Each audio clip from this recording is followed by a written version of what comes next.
Our next contestant this evening is Tiffany Holden. Tiffany will be presenting One of Those Relationships. One of Those Relationships, Tiffany Holden.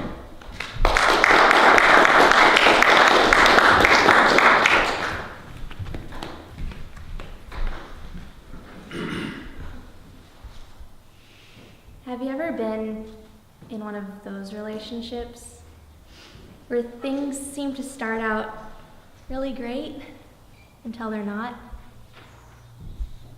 They start to break down, and all that hair work you have to do gets really expensive. And then suddenly you realize it really isn't worth all the time, the emotional energy, the stress. That's what it was like for me with my first car.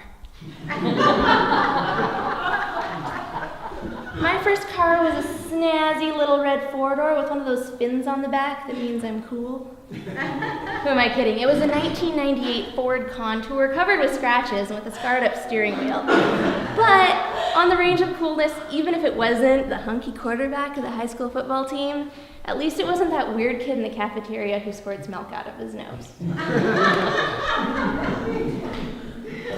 In our relationship, things started to go south one day when I was driving north on Meridian.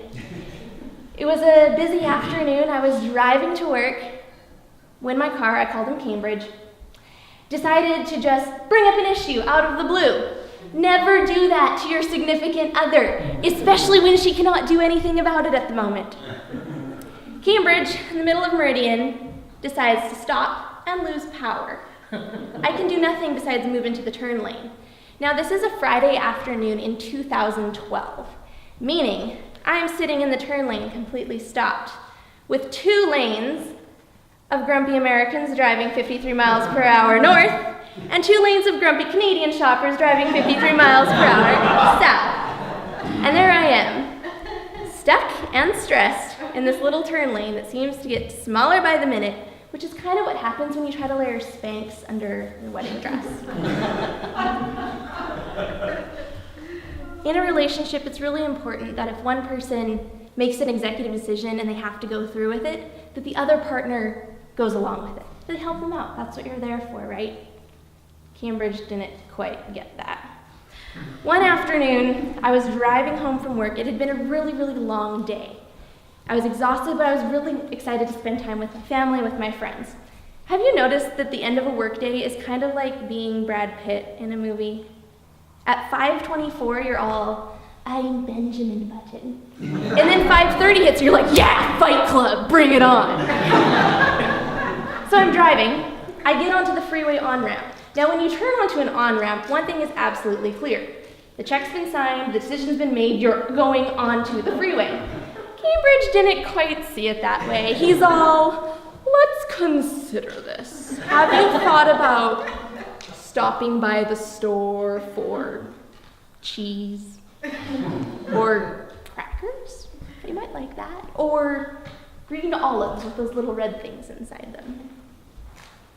By this point, I'm running out of freeway on-ramp, and I can only have gotten up to 35 miles per hour, so I decide to continue, since I cannot merge, I'm continuing straight on to the freeway shoulder.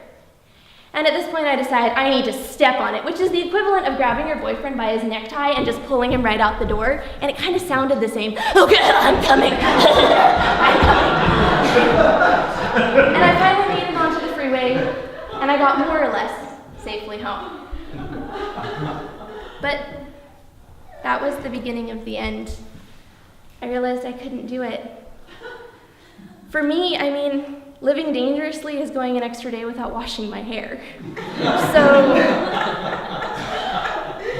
driving with an engine light on constantly, hosting a mouse for a few months,